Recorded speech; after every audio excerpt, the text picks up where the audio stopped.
Chapter 1. Miss Forrester, you mean the wedding ceremony will proceed as planned but with a different bride. Is that correct? Facing the staff member's bewildered gaze, Flora Forrester nodded without the slightest hesitation.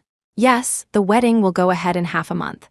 I'll provide you with the materials that need to be changed for the ceremony in the next few days. All right, then shall I inform Mr. Graham about this? No need. Before the other person could finish, Flora emotionally interjected. Seeing their surprised expression, she quickly composed herself and explained. He's quite busy. From now on, all matters concerning the wedding only need to be discussed with me. This wedding was the final gift she intended to give Gideon Graham. Since it was a gift, of course, knowing at the last moment would provide the greatest surprise. Flora left the wedding planning company and booked a train ticket out of River City on her phone. Just as the booking confirmation popped up, Gideon Graham's call came through. Once the call connected, Gideon's coaxing voice sounded. Flory, Mother said she misses you and asked me to bring you home for dinner with her tonight. She also said she has something to give you tonight. Can you guess what it is? Everyone in River City knew that Gideon Graham was aloof by nature, his words and actions always keeping others at arm's length. Countless women had thrown themselves at him, yet from beginning to end, he had reserved all his tenderness for Flora alone. Before today, Flora had always believed this too. Flora and Gideon's mothers were the best of friends. She and Gideon had grown up together, childhood sweethearts. But back then, less than a month after Flora's mother passed away, her scumbag father had married his new wife. Flora was tricked by her stepmother and sent to a remote, impoverished place. When she awoke from a stupor, she saw a drunkard molesting her. In her panic, she grabbed a scattered wine bottle from the floor and smashed it over the drunkard's head. The drunkard twitched on the ground a few times and then went still. Just as she was terrified and helpless, Gideon kicked open the creaking door and rushed in, pulling her into his arms. At that moment, in Flora's eyes, he was like a savior descending from heaven. Even though she was rescued, Flora was left with severe psychological trauma after that incident. Gideon stayed by her side day after day, tirelessly taking her to renowned psychologists for treatment and trying every way to make her happy, which slowly helped her emerge from the shadow of that past. With such constant companionship, even the coldest heart would be warmed. However, having witnessed her scumbag father's betrayal of her mother, Flora had become very cautious about relationships. Before deciding to be with Gideon, Flora had once said to him very solemnly, "Gideon Graham, I can only accept wholehearted love. If you stop loving me, we can part amicably. But if you betray me, I will make sure you can never find me." Gideon, both overjoyed and nervous, raised his fingers and swore. "Flora Forrester, I, Gideon Graham, want only you in this lifetime. I promise to love you and treat you well forever. Time will prove my love for you." Gideon's solemn promises from back then seemed to still echo in her ears. But now, all of it had been answered by the test of time. Gideon couldn't guarantee her wholehearted love. He had betrayed their relationship, wanting to have his cake and eat it too. Just last night, in the pocket of the clothes Gideon had taken off, she found his marriage certificate with Bianca Blanchard. The Graham family had sponsored many underprivileged students over the years, and Bianca Blanchard was one of them. Flora remembered Bianca Blanchard vividly, not because she was particularly outstanding, but because Bianca was full of schemes. Flora had personally seen Bianca make advances towards Gideon, but at that time, Gideon had coldly rejected her. "Sorry, I have a girlfriend." Faced with Bianca's persistence, Gideon had belittled her to worthlessness, completely dashing Bianca's hopes. After that, Bianca rarely appeared before Flora again. But over a month ago, Gideon suddenly mentioned to Flora that Bianca's mother was gravely ill and on her deathbed, wishing to see her daughter married before she passed. Gideon, who had never shown Bianca any kindness, actually sought Flora's opinion, expressing a desire to help with this. Flora refused without hesitation and reminded Gideon, word for word, of what she had said when she agreed to be with him. "I only accept wholehearted love. If you want to give a part of it to someone else, then we can only end it here." Hearing this, Gideon's expression changed drastically, and he hurriedly swore he would never betray Flora. She thought that this absurd matter had ended there. But unexpectedly, Gideon not only secretly obtained a marriage certificate with Bianca behind her back, but also kept her hidden away. entangling himself with Bianca day and night, completely disregarding that their own wedding was only half a month away. A self-mocking smile tugged at Flora's lips. She now only felt fortunate to have discovered all this before the wedding. Not receiving a response, Gideon's tone rose with a hint of doubt. "Flory, are you listening?" Flora responded softly, "I'm not at home. I'll go to the old Graham residence by myself later. You don't need to pick me up." Gideon's voice was laced with concern. "When did you go out? Why didn't you ask me to accompany you?" Flora heard the rustle of fabric and a woman's faint gasp from the other end of the line, her expression turning a few shades colder. "I've prepared a surprise, intending to give it to you on our wedding day. I just came to discuss some things with the wedding planners." Gideon's voice was filled with irrepressible excitement. "What surprise?" Flora twitched her lips. "If I tell you now, it wouldn't be a surprise, would it?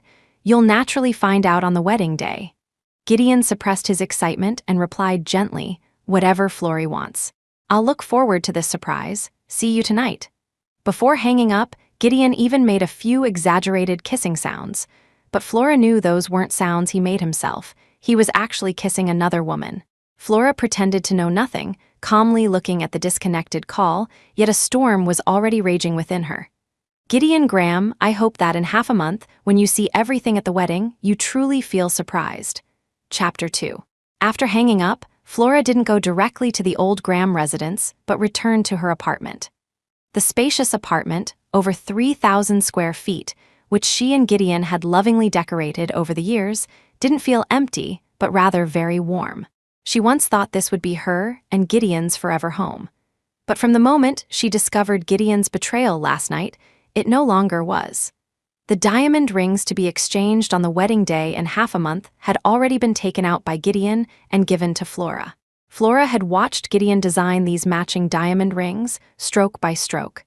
At that time, Gideon had held Flora, his face full of longing as he explained. "I've designed a hidden mechanism in these two rings.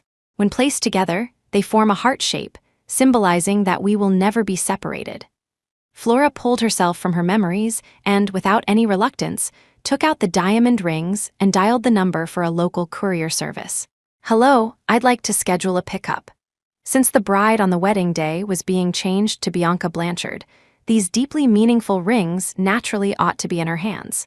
Having scheduled the delivery for 9 in the morning on the wedding day, Flora watched the courier take the rings away, a sense of relief washing over her. The 3,000-plus square foot home was filled with evidence of her love with Gideon. Before leaving, she would restore everything to how it was before she existed in it.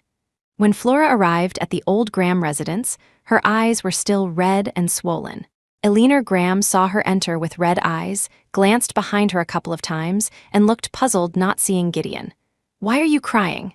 Did Gideon bully you?" Flora didn't know who to confide in about the grievances in her heart. No matter how good Eleanor was to her, she couldn't compare to her own son. She tried to adjust her expression, forcing a smile. "No, the wind outside was too strong earlier, and it got in my eyes." As she raised her hand to rub her eyes, she wiped away the tears that had fallen, and Flora returned to her usual self. Eleanor breathed a sigh of relief and said with a smile, "If Gideon bullies you, you must tell me. I'll teach him a lesson for you." Not long after Flora arrived at the old Graham residence, Gideon's car pulled into the underground garage. Seeing that he hadn't come up, Eleanor asked Flora to go call him. In the garage, Flora immediately spotted the only car with its lights still on. Gideon sat in the car, smoking, his gaze fixed on his phone screen, completely unaware that Flora had approached. "Dressed like that to tempt me. I see you don't want to get out of bed tomorrow." Bianca Blanchard's coquettish voice came from the phone. "This is a special treat for you, available for a limited time only. Remember to come over tonight." Gideon cursed under his breath and said fiercely, "Just wait and see how I'll deal with you tonight." After hanging up, Gideon still looked like he was struggling to control his desires, smoking several cigarettes in a row to suppress the urge. The Gideon Flora saw today had completely overturned her understanding of him. The man who had loved her so deeply could apparently not only give his tenderness to two people at once, but also become so infatuated with someone else. A bitter smile tugged at Flora's lips while her stomach churned. The car's engine switched off, and Gideon stubbed out his cigarette. A second before he opened the car door, Flora quickly left the underground garage. They returned upstairs almost one after the other. The maid was just setting the dishes on the dining table. Seeing them, Eleanor shot Gideon a displeased look. "What took you so long? You even made Flory come down to call you." Gideon's expression stiffened abruptly, and he looked at Flora with a face full of nervousness. "You came looking for me just now?" Flora met his gaze, her expression normal. "Yes, I saw you were on the phone and came back up." "What's wrong?" Gideon stared at Flora for a long time, his nervous expression unchanged.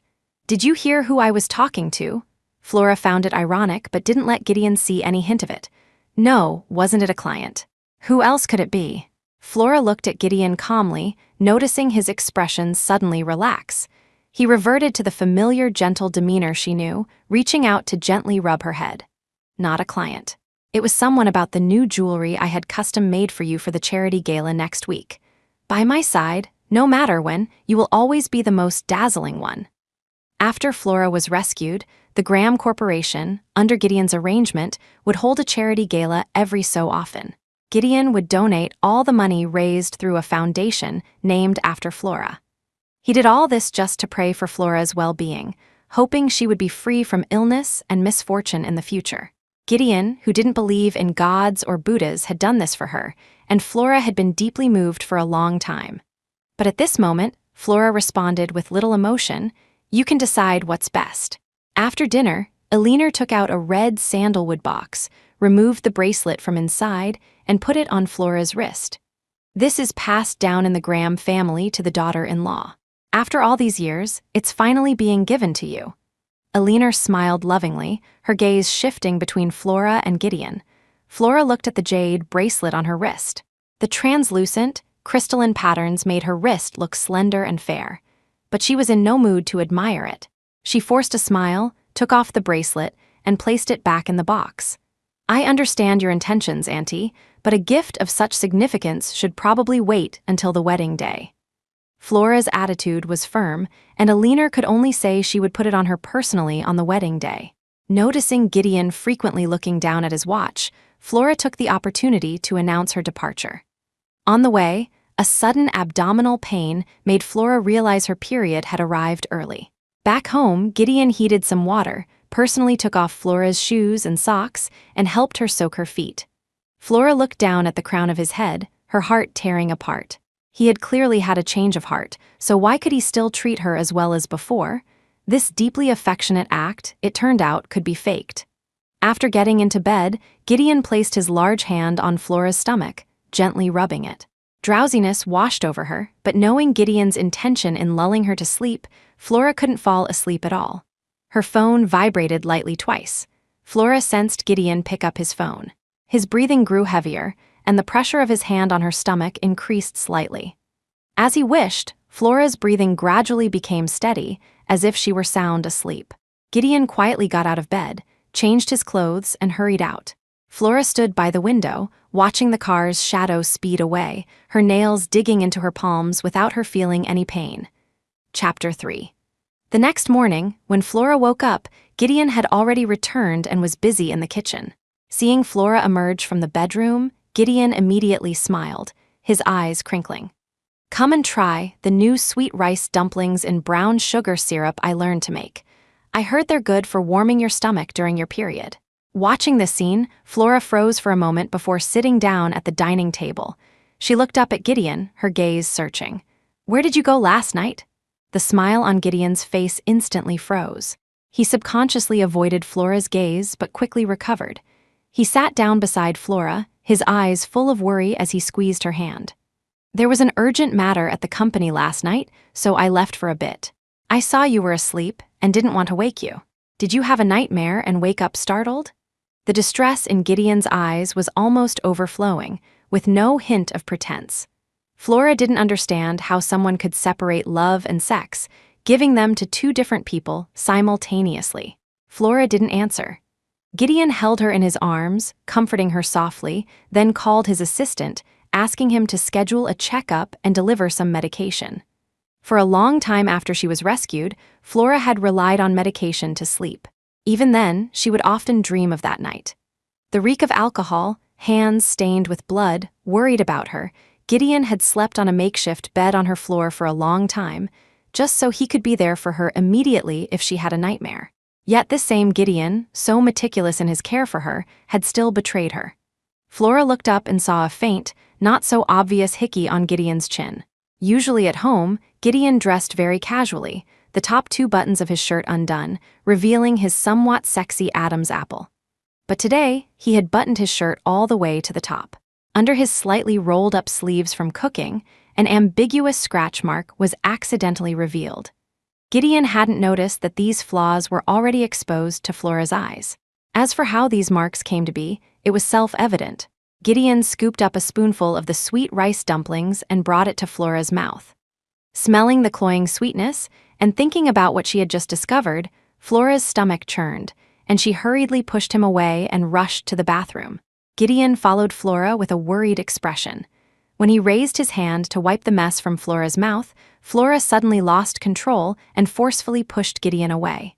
"Don't touch me," Gideon's raised hand froze in midair. He looked at Flora with bewildered eyes, his voice low. "Flory, did I do something wrong?" Flora struggled to compose herself before speaking. "No, I was just reading a novel and accidentally imagined you as that character." Gideon breathed a sigh of relief and only then approached Flora again, wiping the water splatters from her face. He smiled and joked, "What novel were you reading that got you so engrossed?" Flora looked up at Gideon. "A couple everyone envied. The male lead couldn't stand the test of time and betrayed the female lead. But he wanted to keep both, not willing to give up either, and in the end, he got nothing." "Gideon, would you be like that person?" Gideon's fingers trembled slightly, but he quickly controlled them. He held Flora tightly in his arms. "Novels are fake. No one can tear us apart, and I won't change my heart and fall in love with someone else." "My dear Flory, you have to believe in my love for you." Gideon's decisive answer. It was unclear whether he was trying to convince Flora or himself. Gideon took Flora to the hospital for another checkup. Perhaps sensing that she was a bit off, he stayed by her side for the next few days. Soon, it was the day of the charity gala. Gideon took Flora to choose a gown. Flora looked around with little interest, her gaze falling on a dark, ink-colored gown. Gideon noticed her gaze and asked gently, "Do you like this one? Then try it on. If it fits, I'll have it sent home." Before Flora could speak, a sales assistant walked over, looking troubled. "I'm sorry, Miss Forrester, this gown has already been reserved. Perhaps I can recommend other styles for you." Gideon stared at the sales assistant with a displeased expression, his tone unyielding. "Ask the other party if they are willing to give it up. If they are, I can provide them with a new gown free of charge." The sales assistant glanced at Flora with a troubled look, then moved to Gideon's side and replied in a very low voice, "This one was reserved by Miss Blanchard." Even though the voice was very low, Flora still heard her reply clearly. She turned to look at Gideon, and seeing the changing expressions on his face, she found it utterly ridiculous. "It's just a gown. Shall I have her give it to you, Flora shook her head with little interest. "The style is nice, so I just looked at it a bit longer. Whether it's people or things, I have no interest in taking what others fancy." Gideon listened to her seemingly pointed words, subconsciously frowning, a feeling of panic flashing through his mind. Flora chose another gown, and Gideon could only suppress that inexplicable emotion in his heart and follow her. Ultimately, at Gideon's suggestion, Flora chose a blue gown. As she entered the dressing room to change, her phone screen suddenly flashed, displaying a 7-day countdown notification. Chapter 4. Gideon stared at the message, that feeling of panic rising again. Just as he was about to pick up Flora's phone to see what the message was, the curtain of the dressing room suddenly opened, and Flora walked out. The gown, perfectly complemented by the gemstone jewelry Gideon had specially prepared for her, added a touch of radiance to the already beautiful Flora. Gideon instantly forgot about the countdown on Flora's phone, his eyes widening in pleasant surprise. "My dear Flory, I'm so lucky to have you." Being looked at by Gideon's deeply affectionate eyes, if it were the Flora of before, her heart would have probably been pounding. But now, Flora calmly averted her gaze, her heart unmoved. Gideon bent down to kiss her, but she subtly avoided him. "Let's go, we're running late." Seeing her pick up her phone, Gideon remembered the message he had just seen. He frowned and asked, "I saw a 7-day countdown reminder on your phone. What's that for?" Flora was stunned for a moment, a flash of panic in her eyes. Before leaving, she didn't want Gideon to discover her plans to depart. "It's the wedding day in 7 days, have you forgotten?" Gazed at by Flora's frank eyes, a hint of guilt flashed across Gideon's face, and he quickly brushed off this little interlude. The banquet hadn't started yet, but the hall was already bustling with people. When everyone saw Gideon and Flora arrive, they all gathered around. The air conditioning in the hall was a bit chilly, so Gideon draped a pre-prepared shawl over Flora's shoulders. Seeing this, envy appeared on many women's faces, while Gideon's friends and business partners joked with a smile. Boss Graham is truly devoted to Miss Forrester. You can't find a couple as well-matched as you two in all of River City.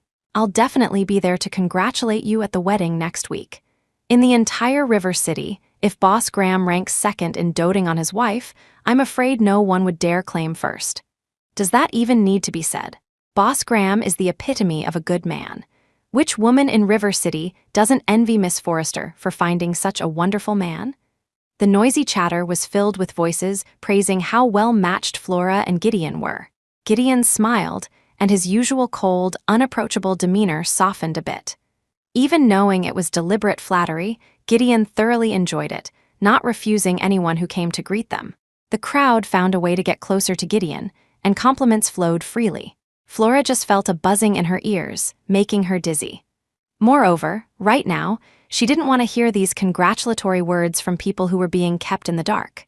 Gideon noticed the impatience on Flora's face, dismissed the noisy crowd, and led her to a quieter spot.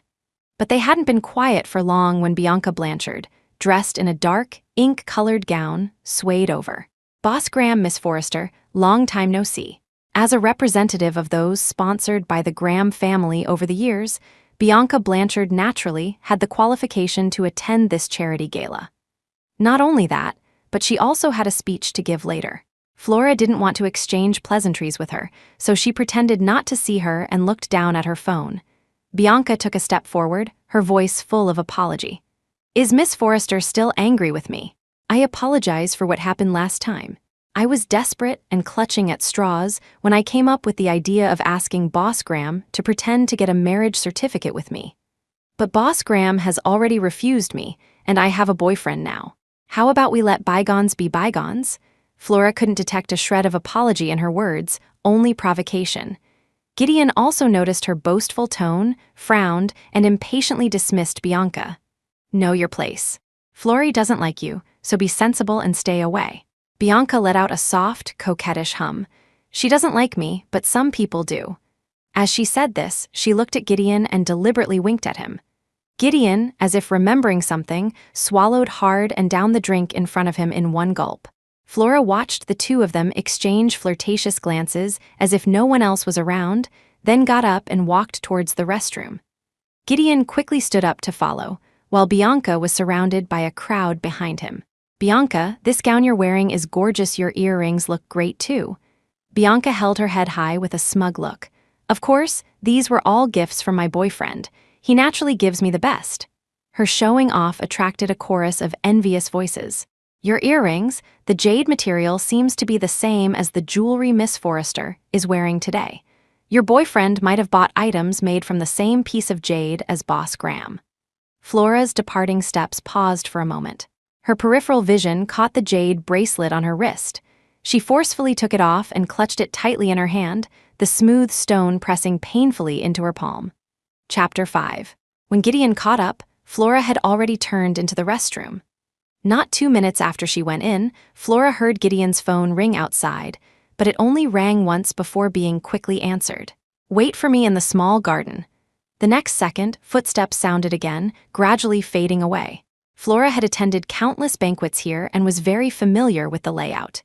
Hearing the small garden, Flora knew where Gideon was going. She left the restroom, went around to the storage room at the end of the hall, and through a crack in the open window, saw Gideon hurrying to the spot. Bianca Blanchard, who was already waiting there, flew into Gideon's arms. Gideon showed no resistance, his arms around her waist intimately, holding her so tightly it was as if he wanted to melt her into his very bones. "Tempting me again. Did you forget so quickly about not being able to get out of bed a few days ago? For the past few days, Gideon had been inseparable from Flora.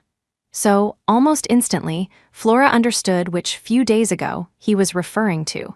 The night they left the old Graham residence, Gideon hadn't returned all night, only coming back in the morning. He even had hickeys and ambiguous scratch marks on him. Bianca wrapped her arms around Gideon's waist, tilting her head up in his embrace. Gideon stared at her for 2 seconds, then lowered his head and kissed her fiercely, the two of them clinging together in a desperate embrace. The sound of their lips and tongues intertwining was exceptionally loud in the quiet little garden. Bianca deliberately bit Gideon's lip. Gideon suddenly pulled back from his passion, wiping the blood trickling from his lip. "Are you looking for death? I warned you not to leave marks in conspicuous places. Flory will make a scene if she sees it." Bianca was not at all intimidated by his fierce demeanor, deliberately rubbing her prominent breasts against him. "You can just make up an excuse and it'll blow over. She won't suspect you. I prefer it when you're this rough with me in bed. Did you like the maid outfit last time? Come to my place tonight, okay? I've prepared something new this time." She whispered something in Gideon's ear on tiptoe. Gideon licked his dry lips, looking restless, then grabbed Bianca's chin and kissed her passionately again. Flora stood behind the window, watching everything unfold through the crack, feeling an icy chill spread throughout her body. Although she already knew Gideon and Bianca were involved, seeing it with her own eyes was far more shocking than she had imagined. Her heart felt as if it was being squeezed. Flora leaned against the window frame, almost losing her balance. By the time she composed herself and left the storage room, Gideon had already separated from Bianca and was looking for her everywhere. Seeing her, Gideon strode over, beads of sweat on his forehead from anxiety. "Where did you go just now? I was almost frantic when I couldn't find you." Flora deliberately let her gaze fall on his bitten lip. "I came out of the restroom and you weren't there, so I took a walk in the garden." "How did you cut your lip?" Hearing her words, Gideon's expression suddenly became flustered, and another layer of cold sweat broke out on his forehead. "Which garden did you go to?" A sarcastic smile tugged at Flora's lips. She turned away, no longer looking at him. "Just the garden out back. Lots of people were there. Why do you look so nervous?" Flora saw Gideon let out a sharp sigh of relief when she mentioned the garden behind the main area. "No reason, I was just worried I wouldn't be able to find you if you wandered off." Bianca was currently on stage, talking about the help the Graham family had given her over the years, her gaze frequently drifting in their direction. Gideon's gaze swept over the crowd towards Bianca on the stage, his mind replaying what she had said in the small garden about the gift she had for him tonight. His muscles tensed, and as he subconsciously licked his lips, he touched his bitten lip, only then remembering he hadn't answered Flora's question. "I've been a bit under the weather lately, and a cold sore on my lip broke accidentally. It's nothing serious." Flora let out an almost inaudible sneer and turned to walk out. "I'm tired, I'm going back first." A strange sense of panic suddenly rose in Gideon's heart. He forcefully grabbed Flora's wrist. "Wait for me to tell Mom and Dad, I'll go back with you." A few minutes later, Gideon left the banquet with Flora, but they headed towards the old Graham residence. "Mom said she wants us to stay at the old residence for the night. We'll go back tomorrow." Flora didn't object. After returning to the old residence, washing up and getting into bed. Exhausted both mentally and physically in recent days, Flora drifted into a half-asleep, half-awake state as soon as she lay down. There was a constant tapping sound from her side, and Gideon's soft laughter. After an unknown amount of time, there was movement beside her. Gideon gently woke Flora, kissed her lightly on the cheek, and whispered, "Mom needs to talk to me about something. I'm going to discuss it with her. Call me if you need anything." Flora murmured and turned over and seemed to fall back asleep. After Gideon tiptoed out, Flora sat up. Listening to the footsteps, both Gideon and a leaner Graham had gone to the study. After only a moment's hesitation, Flora tiptoed to the outside of the study. Light seeped from under the door, and a leaner suppressed, angry voice also came from under the door. "How many times have I told you, Flora is a good girl. Since you have her, you should get rid of those unsavory women around you. Yet you get more and more entangled with Bianca Blanchard, even letting those people in our circle find out. Have you ever thought about what would happen if someone told Flora what you've been doing? Gideon, you're an adult now. I don't want to lecture you, but I can't watch you do things you'll regret later just for some excitement." Eleanor's words reached Flora's ears, sentence by sentence, leaving her with no energy to listen to what Gideon said. At this moment, Flora felt an icy chill all over, more heart-wrenching than when she had personally seen Gideon and Bianca entangled earlier that evening. So, Eleanor had known all along what Gideon was doing, but she had helped Gideon hide it from her. And besides Eleanor, others in their circle also knew about Gideon and Bianca's affair. Yet she had naively thought everyone was being kept in the dark. It turned out she was the only one being deceived, believing she had Gideon's wholehearted love. If that was the case, what did those people's blessings mean? Were they just sarcastically watching her make a fool of herself? The voices in the study continued, but Flora could no longer hear what they were saying. She left with stiff legs, returned to the bedroom, and curled up under the covers, trying to find some warmth. It turned out, sincerity could be faked, and so could love. Chapter 6. After returning to the bedroom, Flora's mind drifted into a daze, and she fell into a groggy sleep. During this time, she sensed Gideon return once, standing over her and staring at her for a long time after he got into bed. After a while, Gideon's phone kept ringing. Finally, not long after a series of urgent rings, he got up, hesitated for 2 seconds, and then left. The next morning, Gideon hadn't even rushed back. Eleanor Graham pushed the breakfast prepared by the housekeeper in front of her, looking at her with a loving expression as she explained. Gideon said there was something urgent at the company and left in a hurry early this morning. "If you don't have anything else to do, stay here at the old residence with me. It won't be so boring." Looking at Eleanor's composed expression, Flora was stunned for a moment. If she hadn't overheard her conversation with Gideon last night, knowing that Eleanor had long discovered Gideon's infidelity, Flora might have actually believed Eleanor was concerned about her. Now, in Flora's eyes, they were all liars. She was the only one kept in the dark, played for a fool by everyone. Flora laughed self-mockingly in her heart, but her face remained calm and indifferent. There was less than a week left before she was due to leave. Flora didn't want to make her departure any more difficult. "The wedding planner contacted me yesterday. There are still some things to confirm. Gideon and I have been preparing for this wedding for a long time, and we both hope everything goes perfectly. I'll come and keep you company another day, Auntie Graham." Eleanor wore a perfectly appropriate smile and didn't try to stop Flora's decision. She had said those things merely to prevent Flora from suspecting anything. After the meal, Flora left the old Graham residence and went to the wedding planning company. She hadn't lied. She did indeed have business at the wedding planning company today. Last week, when she requested to change the bride to Bianca Blanchard, Flora had said she would provide them with the materials that needed to be changed for the wedding. This week, Gideon had been by Flora's side constantly, but she hadn't been idle either. Gideon had no defenses against her.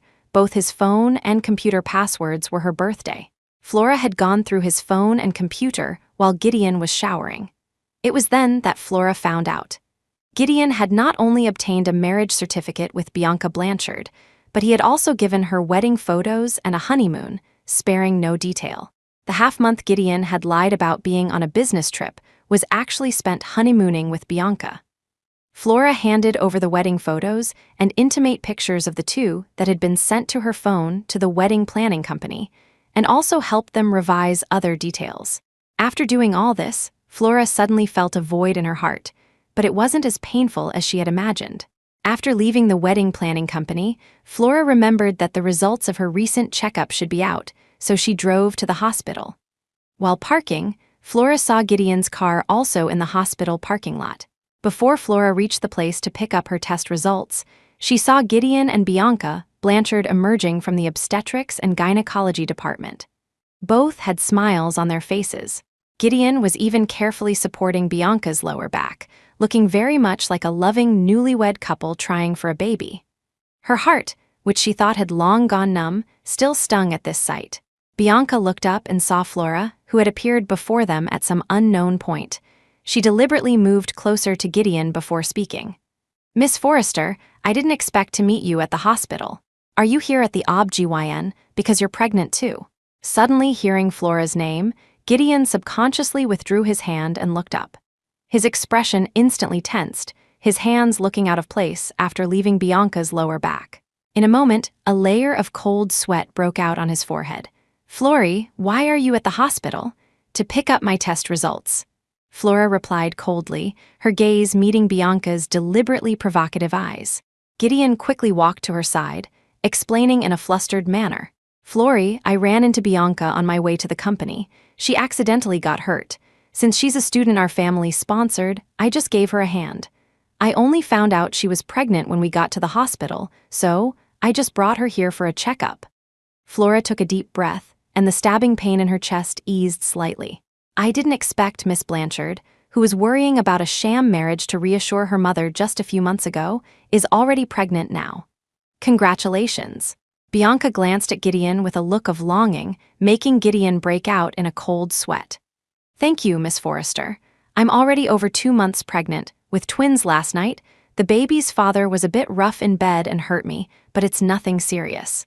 He had something to do and couldn't come, so it was lucky I ran into Boss Graham on the way. Since you're all right, I won't stay here. Flory, have you gotten your test results? I'll take you home." Gideon interrupted Bianca's rambling and stepped forward to take Flora's hand. Flora withdrew her gaze from Bianca, shaking her head calmly. As if very worried about her sharing space with Bianca, Gideon quickly pulled her away. After collecting the test results, they quickly left the hospital. Flora was like a puppet on strings, letting Gideon lead her away.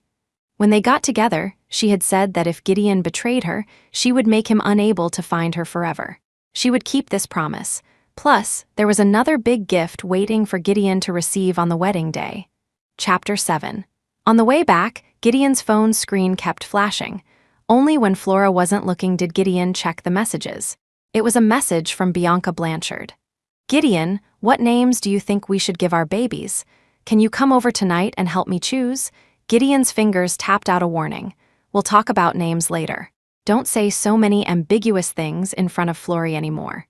If she finds out about us, you won't want to bear the consequences." Although he said that, Flora could still see from Gideon's relaxed expression that he wasn't opposed to Bianca's pregnancy. After all, a long time ago, Gideon had said he liked children very much. Flora noticed her own phone light up as well. Looking down, she saw it was a friend request from Bianca. Knowing it was a deliberate provocation, Flora still accepted it. As soon as she accepted the friend request, Bianca's message came through instantly. "Flora Forrester, aren't you curious who my baby's father is? I don't believe you're that slow to not notice Gideon's intimate attitude towards me." As if waiting for Flora to ask, no new messages came for several minutes after that one. Flora looked at the message without replying. She already knew the answer in her heart, and since she had decided to leave, there was no need for a hysterical confrontation. Having waited for a reply in vain, Bianca couldn't hold back and sent another message. This time, it was a photo of Gideon and Bianca's marriage certificate. Flora had already seen it at Gideon's place, and looking at it now, she no longer felt the shock and heartache she had then. "Flora Forrester, I'm the one who registered the marriage with Gideon. So what if you're about to have a wedding? I'm his legal wife. As long as I don't agree to a divorce, you'll always be beneath me. Besides, I'm pregnant with his children now, twins even. We can never be separated. You don't know how much he loves me, do you? He makes time to be with me almost every day. He's even told many people about my existence. Don't you feel pathetic? When people praise how good Gideon is to you, they're just mocking you. Remember the gown I wore to the charity gala? Gideon spent a fortune to have it custom made for me. Have you ever received such treatment? You can't even imagine how much he likes me. A boring woman like you, Gideon would never like. He likes someone like me, who is uninhibited in bed." Bianca sent many more photos of her and Gideon in bed. Looking at her arrogant, show-off demeanor, Flora only felt endless mockery in her heart. "What are you looking at so intently?" Gideon suddenly spoke, pulling Flora out of her complex emotions. Flora turned off her phone, shook her head, and said nothing more. Gideon looked at Flora's calm expression, the feeling of panic in his heart intensifying infinitely at this moment, as if something was slowly escaping his control. He took Flora's hand in his, holding it tightly against his leg. Flora felt repulsed internally, but finding she couldn't break free, she allowed Gideon's actions, leaning back in her seat and closing her eyes, feigning sleep. Sensing the soft touch in his palm no longer struggling, Gideon took a deep breath, and the panicked feeling in his heart finally disappeared.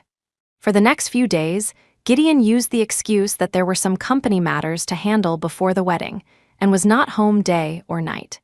Flora didn't deliberately inquire about Gideon's whereabouts. Bianca delivered the news about Gideon to her. Gideon lied about being busy with company affairs. He was actually spending time with Bianca. They went shopping at maternity stores together, buying baby supplies for their 2 children, whose genders were still unknown. Bianca took a photo of Gideon's profile as he seriously chose names for the 2 children, and another of Gideon resting his head on her belly. Flora Forrester. Gideon has been here with me these past few days. He must have told you he's busy with work, right? I feel a bit sorry that you can't see with your own eyes how much he cares for me and the children. What do you think? Will he jilt you at the altar for me and the children on the wedding day? Flora did not respond to her provocation. Someone was indeed going to jilt someone at the altar on the wedding day, but it wasn't Gideon. It was her. Chapter 8. Gideon's absence from home these few days actually made things convenient for Flora. She cleared out all her belongings from the apartment. She had secretly bought a small apartment in River City as a temporary place to store her things. The memories of her and Gideon within the house slowly vanished. The night before the wedding, Gideon suddenly came home, holding a somewhat familiar photo in his hand. At this time, Flora was clearing out the last of her belongings. Looking at the considerably emptier house, Gideon almost thought he had entered the wrong door. Seeing Flora in the living room, her face smudged with dust like a little kitten, he actually felt a sense of relief. How did you get yourself so messy? Why is there so much less stuff in the house? Flora hadn't expected Gideon to return suddenly. Hearing his question, she subconsciously froze for a moment. Fortunately, these past few days, she had already mastered the art of lying without batting an eyelid. I cleared out some unwanted clutter. We can get new things after the wedding. Gideon clearly misunderstood Flora's meaning, but Flora didn't bother to explain. A gentle smile on his face, he pulled Flora to sit beside him and showed her the photo in his hand. I had a restorer fix our first photo together after we got together. See, it's exactly like it was before.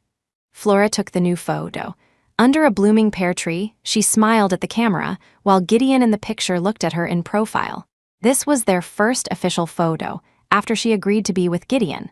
But not long ago, this photo, which had been displayed in Gideon's office, was torn to shreds by Bianca Blanchard's dog. Because the original photo was long gone, there was no way to print another copy. Gideon hadn't told her this, of course. Bianca had deliberately mentioned it when boasting to Flora about Gideon's favoritism towards her. Now, Gideon had taken this photo to be restored. However, photos could be restored, but feelings could never go back to the way they were.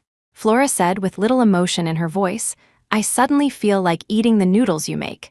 Let's have dinner together tonight. Back when she was rescued, after enduring several days of hunger, Flora had wolfed down 2 whole bowls of noodles. To ensure she could always eat what she liked, Gideon had personally gone to a small diner and learned the craft for a month, just to make noodles with the exact same taste. Let this be a full stop to her relationship with Gideon. Gideon raised his hand and ruffled her hair, agreeing without a second thought. But just as 2 bowls of noodles were made and placed on the table, Gideon's phone rang. Gideon's expression changed from relaxed to grave. After hanging up, he looked at Flora with eyes full of conflict and apology. He hadn't said anything yet, but he already had an answer in his heart. Flory, there's an urgent matter at the company. Flora looked down, stirring the noodles in her bowl, trying to force a smile but failing. Company matters are important. You should go. There will be plenty of time later. Gideon hugged her tightly for a moment. Flory, thank you for understanding. Flora smiled, but the smile didn't reach her eyes. Flory, I might be very late tonight. You don't have to wait up for me. I'm really looking forward to seeing you in your wedding dress tomorrow. Flora, held in his embrace, replied in a muffled voice, I'm looking forward to it too. Looking forward to seeing his reaction when he discovered the bride had been switched. Would he be very surprised? After Gideon left, Flora immediately received a message from Bianca Blanchard. Flora Forrester, he's spending the night before your wedding with me. What makes you think you can compete with me? Do you think you can win against me? Bianca was no longer surprised that Flora wouldn't reply to her messages, but she kept sending them, one harsh word after another. Flora turned off her phone. Looking at the delicious-looking noodles in front of her, she had no appetite at all. It turned out that not only feelings could change, but people's habits and tastes could also change easily. She took the photo Gideon had brought back, tore it between the two of them, leaving only Gideon's half in the picture. After doing this, she took a comfortable hot bath and, lying in bed, quickly fell asleep. She slept soundly. The next morning, before 7 o'clock, Flora woke up. Looking at the train schedule reminder on her phone and the information that her local courier package was in transit, Flora packed her luggage in a good mood. Her belongings had all been sent away days ago. What remained were things she would need in the coming period. After packing everything, Flora left the place she had once considered home without a backward glance. Meanwhile, Gideon suddenly woke up startled from Bianca Blanchard's bed. He pressed his chest, but the feeling of panic in his heart grew stronger. Checking the time, Gideon quickly got up and dressed. Last night, he had received a call from Bianca, who was crying and saying she had accidentally fallen and her stomach hurt badly. Only after arriving did he realize it was just a trick Bianca played to vie for his attention. But under Bianca's entanglement, Gideon, unable to resist, had stayed. Leaving Bianca's place, Gideon thought about his wedding with Flora today, a happy smile appearing on his face. He couldn't control his excitement and sent Flora a message. "Flory, I absolutely can't wait to see you right now." A reply came back quickly, "Me too. I hope you like the surprise I've prepared for you when the wedding begins." Time ticked by, second by second. At the wedding venue, the seats were filled with well-wishers. Gideon stood on the stage, a blissful expression on his face as he recounted the story of his love with Flora. At the same time, romantic music began to play. Colorful balloons broke free and floated towards the sky. And the bride, under everyone's envious gaze, slowly walked towards Gideon on the stage. "Flory, I am willing to use the rest of my life to prove that I will always cherish and love you. Are you willing to spend the rest of your life with me?" Under everyone's gaze, the bride, wearing a veil, nodded emphatically. Gideon, his face beaming with joy, reached out and lifted the bride's veil. But when he saw clearly that the person standing before him was Bianca Blanchard, his expression instantly froze on his face, and a heart-stopping panic that made him tremble instantly swept over his entire body. Chapter 9. Gideon's expression shifted from shock to fury. He grabbed Bianca Blanchard's wrist, hissing through clenched teeth. "Why is it you? Where's Flory?" Bianca cried out in pain, trying to pull her hand back and feigned confusion. "Gideon, what are you talking about? We already have a marriage certificate. The bride should be me. Everyone's watching, stop making a scene." But Gideon seemed not to hear her deliberate reminder, his gaze drawn to the wedding ring on Bianca's ring finger. The wedding ring that originally belonged to Flora was now on Bianca's hand. Gideon grabbed Bianca's hand and forcibly removed the ring from her finger. Flora's fingers were more slender. Her ring on Bianca's hand, in just this short while, had already left a red mark on Bianca's finger. The guests at today's wedding were all prominent figures in River City. Seeing this scene, the people below the stage began to whisper among themselves. Eleanor Graham, receiving a look from Arthur Graham SR, got up and walked towards Gideon. "Gideon, calm down first. We can talk about whatever it is after the wedding is over." Everyone was advising him to calm down, but Gideon felt like he was about to go mad, his body trembling uncontrollably with panic. It was then that he noticed the large screen behind him was scrolling not their wedding photos, but his and Bianca's. This set of wedding photos was taken after he agreed to get the marriage certificate with Bianca when she had pestered him for them. One photo after another flashed by. Gideon's mind suddenly recalled the last message Flora had sent him. "I hope you like the surprise I've prepared for you when the wedding begins." Gideon's heart lurched violently. The tightly wound string inside him snapped completely. Flora's words and the current scene converged. Only then did he understand what Flora's surprise was. Bianca approached him, carefully taking his hand, her tone full of ingratiation. "Gideon, Flora jilted you, but you still have me and the children. Let's finish the wedding ceremony first." Get lost, Gideon's pent-up emotions suddenly collapsed. He roared, cutting off what Bianca was about to say. The next second, his raised hand slapped Bianca heavily across the face, making her dizzy. In an instant, A swollen red handprint appeared on Bianca's face. "What nonsense are you talking? Flory and I love each other so much, how could she jilt me for no reason? Did you say something to her? And who do you think you are? This is my wedding with Flory. Even if she didn't come, you have no right to stand here." Bianca's ears were ringing, and she couldn't hear what Gideon was saying at all. Gideon's slap had been extremely forceful. Bianca's vision blurred, and she stumbled and fell from the nearly 3-foot-high stage. A deep crimson flower bloomed on her pristine white wedding dress. My babies must be okay." "Gideon, my stomach hurts so much." The wedding scene was chaotic. Gideon had no time to pay attention to any of it. He was about to be driven mad by the thoughts surging in his mind. Bianca said Flora had jilted him. He didn't believe those words. In the chaos, he rushed against the tide of people, out of the wedding venue, and drove rapidly towards home. "Flory, you must be joking with me, right? You must be waiting at home for me to pick you up." The journey that usually took an hour, Gideon covered in just half an hour. But when he opened the door, he only saw an empty apartment, nothing else. Chapter 10. Gideon rushed in, searching every room, every corner, but found no trace of Flora. "Flory, my sweet Flory, please stop playing games with me, okay? We still have a wedding to hold." Gideon called Flora's name over and over, the hope in his heart completely extinguished with each unanswered call.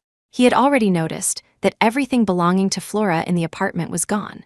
Their matching couple's items, the photos hanging on the wall, the gifts exchanged on anniversaries, and all traces of Flora's existence in their life all had vanished.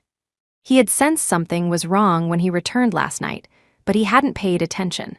On the living room dining table, the 2 bowls of noodles he had personally made last night were still there, untouched. That first official photo of him and Flora together was casually tossed on the table.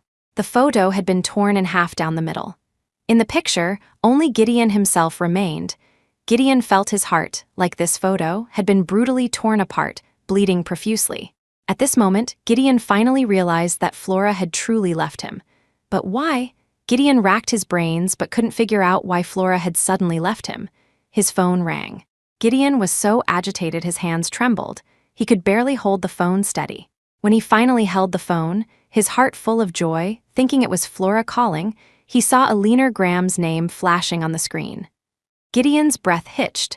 The drastic emotional roller coaster made him feel dizzy. The call connected, and Eleanor's furious voice came through. "Why didn't you tell us Bianca was pregnant? And when did you two get a marriage certificate? Gideon, her tactics were so lowly, I don't believe you couldn't see through her. Have you found Flora?" Gideon had already shouted himself hoarse earlier, his voice so raspy he could barely speak. After a long pause, he dejectedly replied, "Flory's gone." Eleanor's voice, full of disappointment, came through the phone. "She cannot tolerate any infidelity. No wonder she insisted I give her the bracelet on the wedding day. She must have found out about you and Bianca." Gideon didn't hear anything else Eleanor said. Only one sentence echoed endlessly in his mind. "She must have found out about you and Bianca." Gideon suddenly remembered the day Flora had agreed to his pursuit. She had warned him. "Gideon Graham, I can only accept wholehearted love. If you stop loving me, we can part amicably. But if you betray me, I will make sure you can never find me." Eleanor's speculation and Flora's past words replayed constantly in Gideon's mind, driving him to the brink of madness. Flora left him because she discovered his affair with Bianca. Calming down and thinking deeply, Gideon realized that his relationship with Bianca was riddled with loopholes. Flora had discovered his betrayal, which was why she had been acting increasingly strange recently. But during that time, he had focused more on Bianca, and even when he noticed Flora's slight emotional unease, he hadn't taken it seriously. It turned out, everything had been foreshadowed, and he had arrogantly believed he could control the whole situation. Chapter 11. A dull ache throbbed relentlessly in Gideon's chest. Guilt was about to crush him. But no matter what, he had to find Flora. Between them, if he didn't say it was over, it couldn't truly be considered a separation. Gideon rallied his spirits and dialed Flora's number. Unfortunately, time and time again, it went unanswered. Gideon then found Flora's profile pinned at the top of his messaging app. As soon as he sent a message, a glaring red exclamation mark appeared. Flora had blocked him on all her contacts. Gideon stared at his phone, helpless, nearly driven mad with frustration. Even if Flora left, where could she go? Flora's father had remarried the year her mother died and had new children. Flora had even been tricked by her father's new wife and sent to a remote, impoverished place where she was almost harmed. After being rescued, the father-daughter relationship had turned ice cold. Flora would never go to her father. Gideon went to great lengths to find the contact information for Flora's friends, but almost everyone who answered the phone responded with shocked disbelief. "Isn't it your wedding today? How could she possibly be with me at a time like this?" The nascent hope was shattered again. Gideon felt himself being swallowed by despair, until he dialed the number of Flora's best friend, Summer Sherman. Hearing Gideon's voice, as soon as he stated his reason for calling, Summer sneered. "Looking for Flory? Gideon Graham, stop dreaming. A scumbag like you doesn't deserve to see her again. You have no right to know where she went." Gideon paid no mind to Summer's mockery. Hope rekindled in his heart. He gripped his phone tightly and spoke rapidly. "Do you know where Flory is? Tell me, I'll agree to any conditions you have. I can give you money." Before he could finish, Summer spat. "So what if you have a bit of dirty money?" "Gideon Graham, your money is useless to me. Your repentance, even a dog would shake its head at it." Gideon didn't even notice the call had been disconnected and continued to apologize. "I really know I was wrong. I won't touch any woman other than Flory again. Please tell me, where is Flory?" When Gideon realized the call had ended and redialed Summer, he found he had been blocked again. Gideon screamed like a madman, pounding the floor, his skin breaking and leaving a large patch of blood. He tortured himself repeatedly, as if he couldn't feel pain. After an unknown amount of time, the sound of the front door opening was heard again. In just half a day, Gideon had experienced countless moments of despair, but he couldn't help but hope the person opening the door would be Flora. Seeing it was Eleanor Graham who entered, he was once again enveloped by despair, his straight shoulders suddenly slumping. Eleanor saw the state he had reduced himself to in such a short time, feeling both heartbroken and angry. "I warned you repeatedly back then to break it off with Bianca Blanchard. You wouldn't listen, and now you're torturing yourself like this?" Gideon didn't know how to answer this question. Back then, he thought he could balance things between Flora and Bianca, but he forgot that there's no such thing as a secret that can be kept forever. He regretted it, truly regretted it. He thought everything was seamless, and besides, he hadn't changed his feelings for Flora, he was just playing around with Bianca. He thought there wouldn't be a problem. Eleanor continued to ramble. "Bianca's pregnancy was saved. After all, it's Graham family blood. Your father and I discussed it, and decided to let her stay for now. Since Flora decided to leave without telling you, it means there's no room for reconciliation. You have a marriage certificate with Bianca, and she's pregnant with your child. Just stop looking for Flora." "No," Gideon retorted emotionally, snatching the phone from Eleanor's hand. "I won't give up looking for her. She just blocked me." "She definitely wouldn't block you." The phone rang for a long time before it was finally answered, and Flora's ethereal voice came through. "Hello?" Gideon was so agitated he trembled all over. The blood on his hands stained Eleanor's phone. His hoarse voice trembled. "Flory, it's me." The moment his voice sounded, the call was abruptly disconnected. Chapter 12. Gideon, overwhelmed with anger and frustration, coughed dryly twice, and then suddenly spat out a mouthful of blood, terrifying Eleanor Graham, who was beside him. "Flory, how could you be so cruel?" Gideon's shoulders trembled, tears streaming down his face uncontrollably. After a long while, he managed to calm down. Sensing Flora's resolute attitude, Gideon knew that even if he called again, he would either be hung up on or blocked. Persisting in such futile efforts was pointless. Gideon remembered the call he had made to Summer Sherman earlier. Summer definitely knew Flora's whereabouts. Ignoring Eleanor's worried gaze, he made a call to his assistant. "Assistant Zhao, send someone to follow Summer Sherman. Any news related to Flory must be brought to me immediately. Also, investigate all flights and trains departing from River City today. If there's any news, tell me immediately." One instruction after another was given. Gideon didn't leave himself a moment's respite. Only by keeping busy could he avoid being constantly tormented by pain.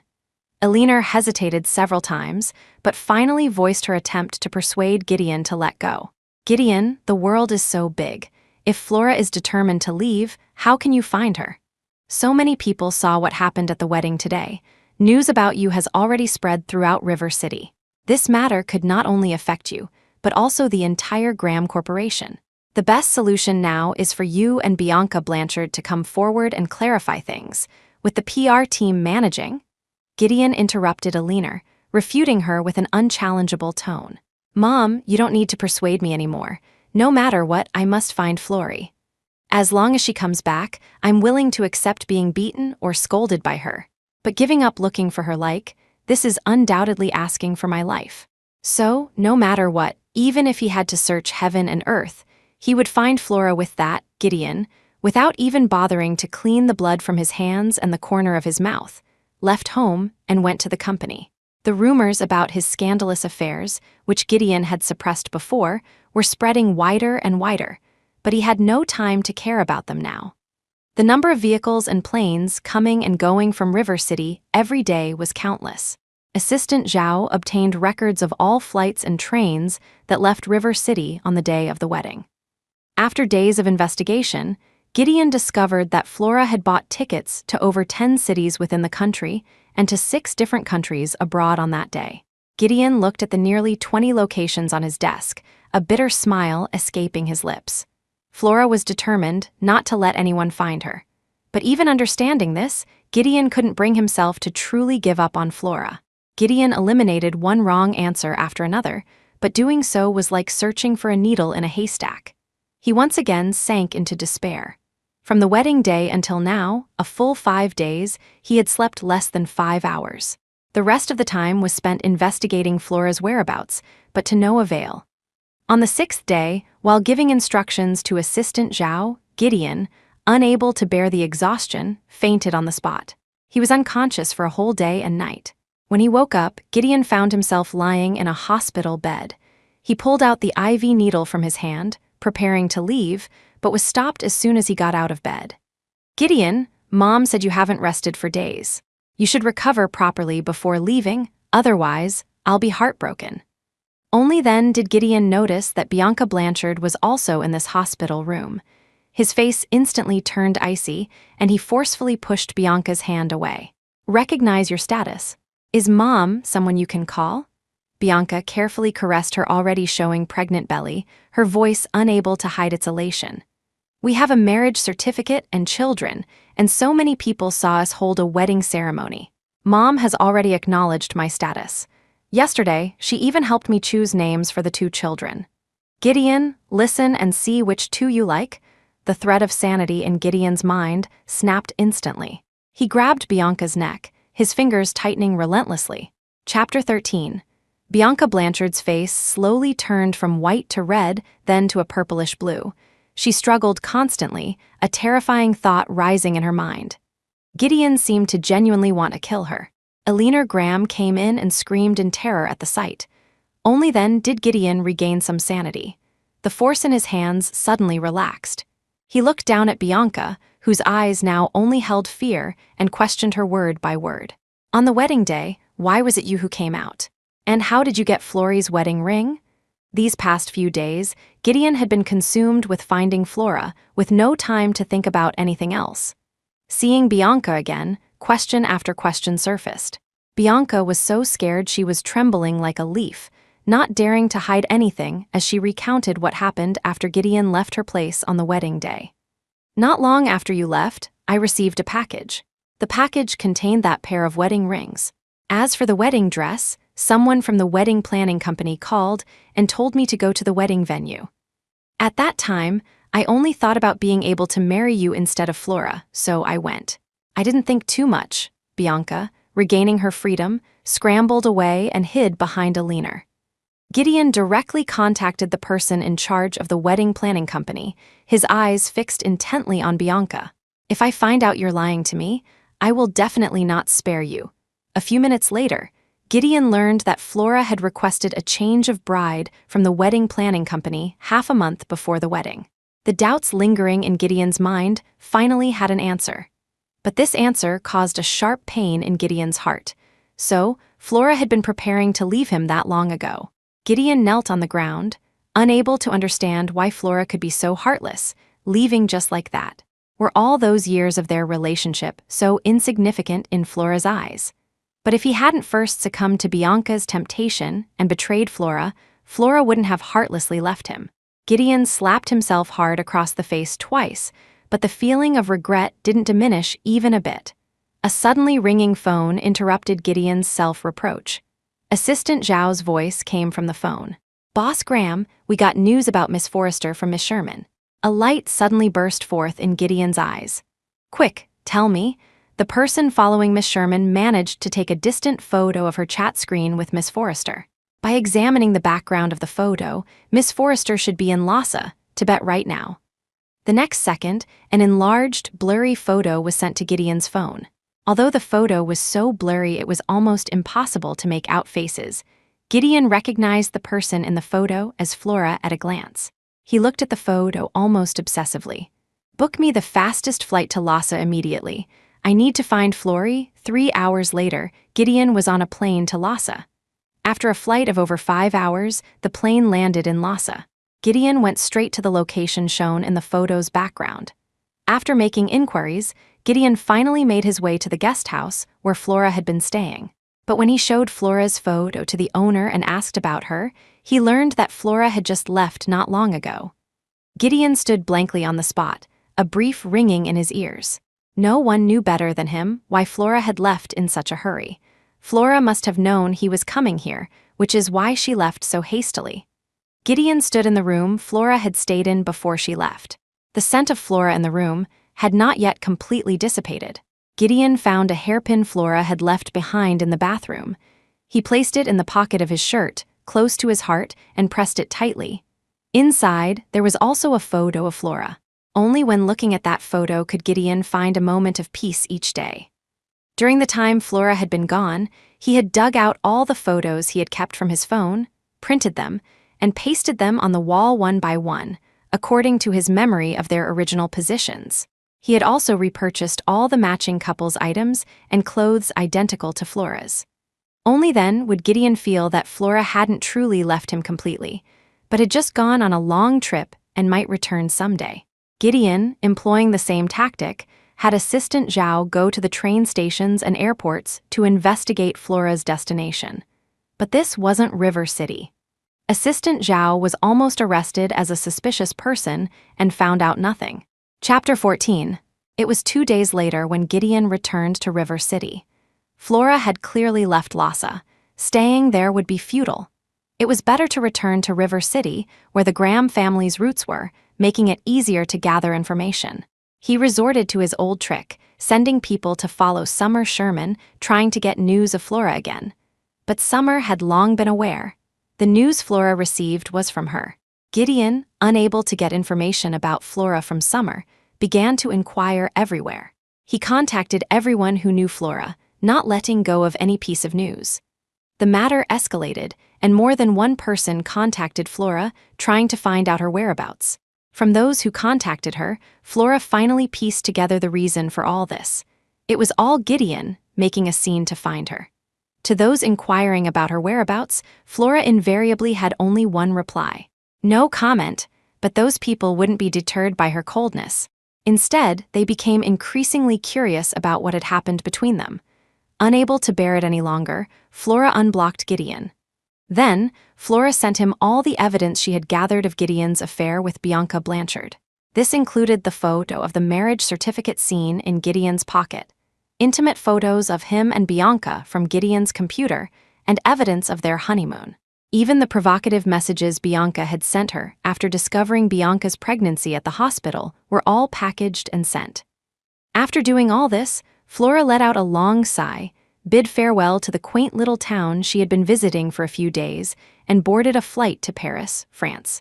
What Flora didn't know was that after she boarded the plane and switched her phone to airplane mode, Gideon saw the messages she sent and nearly blew up her phone with calls. Over 10 hours later, when Flora landed in Paris, she saw countless messages and missed calls on her messaging app. Without exception, all these messages and missed calls were from Gideon. Flora opened the chat, only to see screen after screen of apologies and pleas for her forgiveness. "Flory, you finally contacted me. You forgive me, right? I did something to wrong you, but I know I was wrong now. I'm willing to spend the rest of my life making it up to you, as long as you're willing to come back to me." Flora guessed that when Gideon sent these messages, he hadn't even clicked to read what she had sent. Otherwise, she couldn't imagine how someone could be as shameless as Gideon. Having received no reply from her, the one-liners gradually turned into lengthy essays. Flora didn't even have the patience to read them. The messages she sent to Gideon weren't to tell him how angry she was. They were to tell Gideon that she knew everything, would never forgive him no matter what, and hoped he would stop bothering her. But Gideon had clearly misunderstood, or perhaps deliberately pretended not to understand her meaning, and continued to beg for her forgiveness. Looking at those messages, Flora only felt it was ironic. When she was wholeheartedly with Gideon, he hadn't cared, entangling himself with Bianca. Gideon might have understood the consequences if things were exposed, but he still indulged in Bianca's tender trap, unable to extricate himself. She had even given Gideon a chance to confess everything. If Gideon had told her, they could have parted amicably. But Gideon didn't, even treating her like a fool, keeping her in the dark. Chapter 15. Rewind to over 10 hours earlier. When Gideon received Flora's messages, he almost thought he was hallucinating. Gideon stared at the messages for a full minute before it suddenly hit him that he wasn't dreaming. He didn't even have time to open and see what Flora had sent him, his heart full of hope that Flora might have forgiven him, hence her proactively messaging him. But after sending several messages that all went unanswered, Gideon's initial joy began to fade, gradually replaced by panic. Gideon clutched his phone, waiting for an hour, then 2 from dawn till dusk, still no reply from Flora. The phone slipped from his numb hands and fell to the floor, the screen shattering into pieces. Gideon picked up the phone and only then scrolled to Flora's messages and opened them. When he saw those messages, Gideon's breath caught, an indescribable pain rising in his heart. Then this pain transformed into intense anger. From the day Flora had run into him and Bianca coming out of the OB-GYN at the hospital, Bianca had exposed their secret relationship to Flora. Gideon looked at the things he had done for Bianca back then, now used by Bianca as daggers to stab Flora, and his heart ached so much he could barely breathe. Only then did Gideon clearly see how many hurtful things he had actually done to Flora. Gideon couldn't imagine how Flora, after knowing all this, had managed to endure being with him for that final half-month. Putting himself in her shoes, if Flora had done these things with another man, Gideon felt he would have gone mad long ago. Clearly, he had loved Flora so much back then, but why had it come to this? A thought struck him, and Gideon's gaze suddenly turned cold. If Bianca hadn't deliberately seduced him, he wouldn't have done so many things to hurt Flory. Now Flory was gone. What right did Bianca, this culprit, have to enjoy all this with a clear conscience? "Flory, I will make it up to you. Whoever made you unhappy, I won't let them off," Gideon muttered to himself, quickly leaving his apartment and heading to the villa where Bianca was living. During this time, Gideon had been busy looking for Flora, and Bianca had long been forgot. He had traveled this road countless times. On countless nights when Flora hadn't yet left him, he had gone to Bianca after Flora fell asleep. But never before had it been as heart-wrenching as now. If he had known this would be the consequence, he would never have done anything to betray Flora. But thinking about these things now couldn't change the fact that Flora had already left. All he could do was vent Flora's anger. Half an hour later, Gideon arrived outside the villa. The lights inside were still on. Gideon rang the doorbell, and soon a maid opened the door. "Mr. Graham, Miss Blanchard is taking a shower right now." Before the maid could finish, Gideon strode in. As he reached the turn of the stairs on the second floor, Bianca, hearing the commotion, came out wrapped in a towel. Seeing it was Gideon, joy flashed in Bianca's eyes. The towel wrapped around her was intentionally loosened, slipping down, revealing tantalizing glimpses of skin. "Gideon, why are you here so late?" Bianca directly went up and grabbed Gideon's hand, her fingers tracing circles in his palm.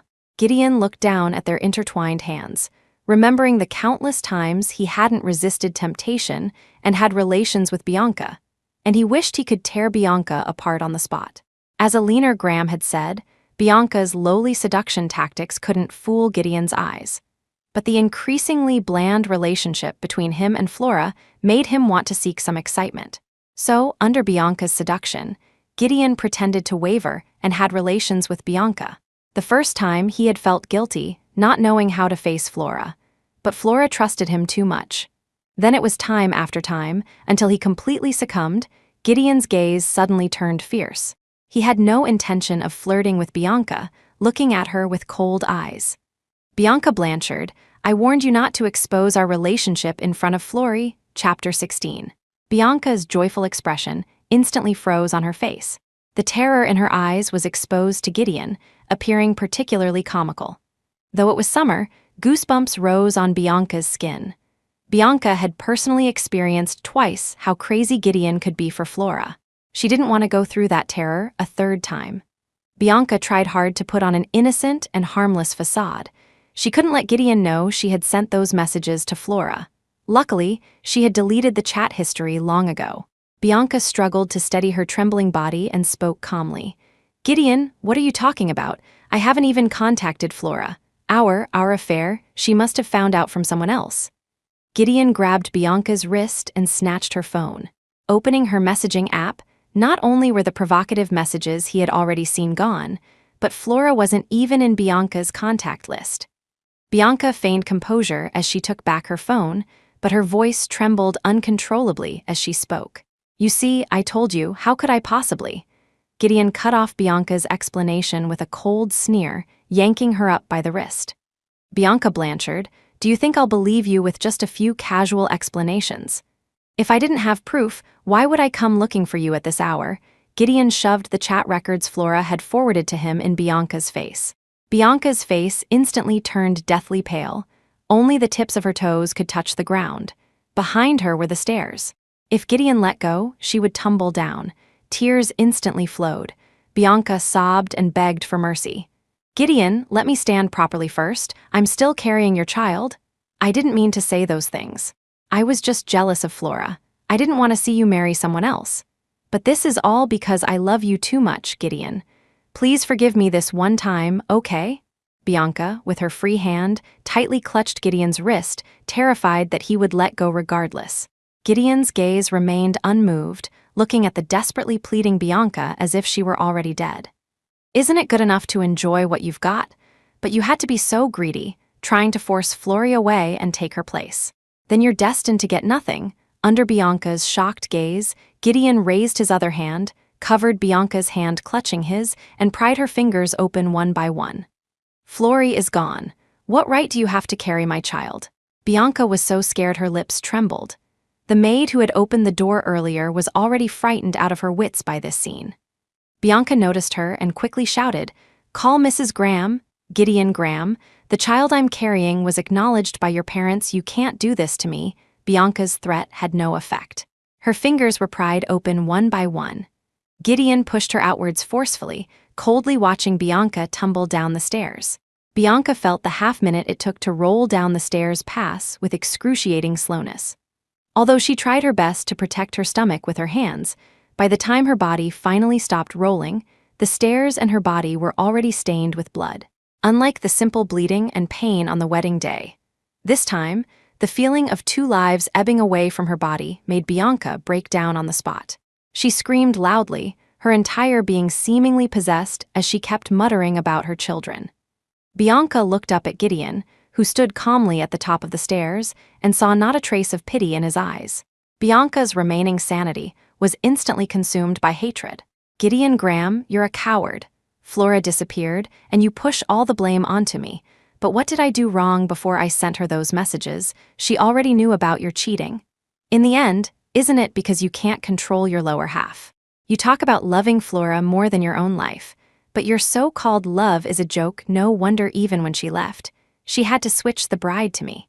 She did it to get revenge on you, but you killed our children with your own hands, Gideon Graham. You will end up with nothing. Chapter 17. Soon, Bianca fainted from excessive blood loss. Gideon watched coldly throughout, without a trace of pity. The only flicker of emotion was a fleeting moment of embarrassment when he heard Bianca expose his truest, innermost thoughts. He had long known from the messages Flora sent him that Flora was aware of his affair before Bianca's provocations, but he would personally apologize to Flora for the mistakes he made. Bianca, this culprit, had no right to shirk responsibility. The maid, trembling, made a call. Soon, Eleanor Graham and an ambulance arrived at the villa one after the other. Arthur Graham SR also came along. Seeing the blood-stained villa, he was so angry he slapped Gideon directly across the face. "You scoundrel isn't making so many ridiculous scenes recently enough. Now you want to cause Bianca to lose her life and the babies too?" Half of Gideon's face instantly swelled up, but he didn't regret what he had just done one bit. She's a kept woman. What right does she have to compete with Flory for her position? This is the punishment she deserves. He only wanted children with Flora. No one else was qualified. Flory must have left me because she was angry I let Bianca get pregnant. Now that the children are gone, she'll definitely calm down, Arthur SR. And Eleanor looked at his unrepentant state, so angry they almost fainted on the spot. Gideon was eventually forcibly taken to the hospital by Eleanor. Before leaving, Eleanor warned the maid who had witnessed everything that had just happened, ordering her not to speak of it. But this villa complex was home to River City's prominent figures.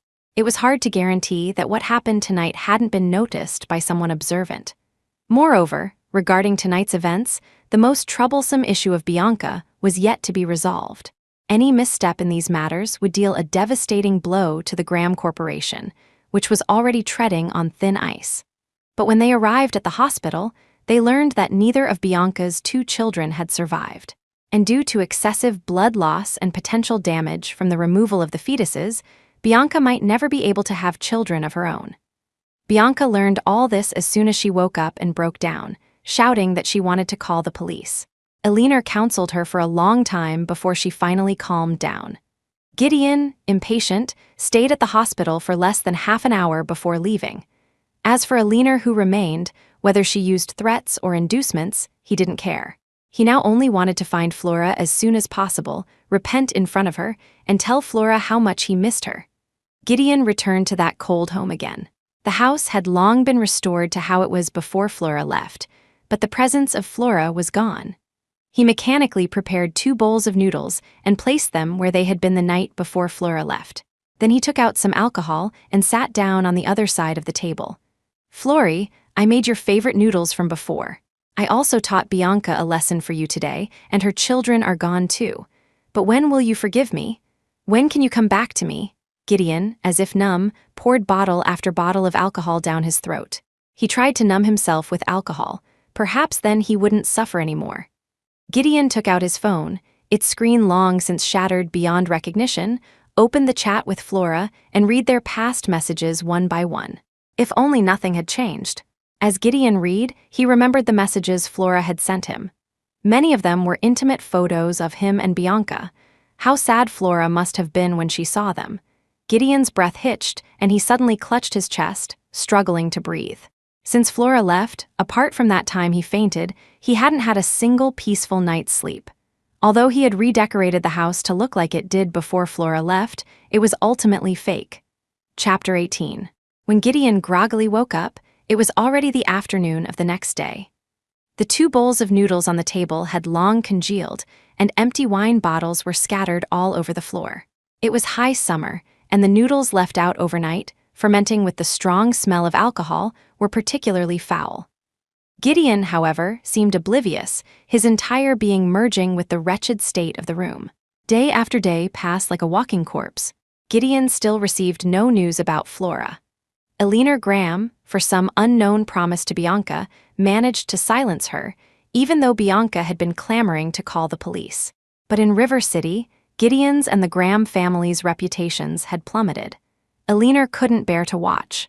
After multiple failed attempts to persuade Gideon to pull himself together, she simply brought a psychologist to treat him. But Gideon didn't cooperate with the treatment at all, and the effect was negligible. Gideon, who had once been very restrained with smoking and drinking, had, in the month or so since Flora left, completely developed an addiction to both. He tried to use this method to numb himself, to make himself forget everything. But only Gideon himself knew that doing so was futile. Yet, aside from this, Gideon couldn't think of a better way. "Flory, don't you hate it most when I smoke and drink? Why don't you appear and stop me? I miss you so much. Please come back quickly." Gideon kept pouring alcohol down his throat. Due to excessive drinking and not having rested properly for so long, he felt he was starting to hallucinate. Otherwise, Why would Flora suddenly appear before him? The person in front of him walked closer and closer, stopping about 3 steps away from Gideon. Flora complained coquettishly, "Gideon, why did you drink so much? If you keep this up, I won't bother with you anymore." Gideon's calm expression suddenly changed drastically. His eyes, which had been like stagnant pools of water, now flashed with light once more. He reached out and pulled the Flora standing before him into his arms, his hands tightening continuously, tears soaking the front of Flora's clothes. He worried that holding too tight would make Flora uncomfortable, yet he also worried that if he held too loosely, Flora would disappear before his eyes again, just as had happened countless times in his dreams. Finally, Gideon enveloped the girl in his arms as if she were a long-lost, rediscovered treasure. "Flory, it's really you, right? I've been looking for you. You finally came back to me." The girl gently stroked his back, her tone coaxing. "You're very tired now. Go rest for a while, okay? I won't leave."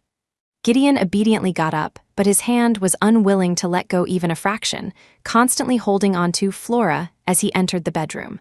Gideon felt like he was in a beautiful dream. But if Flora was willing to come back to him, so what if it was a dream? Let him never wake up. Gideon lay on the bed, holding Flora tightly in his arms, afraid she would suddenly disappear. Flora shifted uncomfortably in his embrace. Gideon, somewhat restless, caressed Flora's body. Just as things were about to reach the final step, Gideon's muddled mind suddenly cleared. Seeing clearly that the woman beneath him was a stranger, Gideon's head throbbed, and he tightly gripped the neck of the person beneath him, demanding, "Who are you? Where's Flory? Where did you take my Flory? She was right here just now." Under the influence of alcohol, Gideon had no idea how strong his grip was.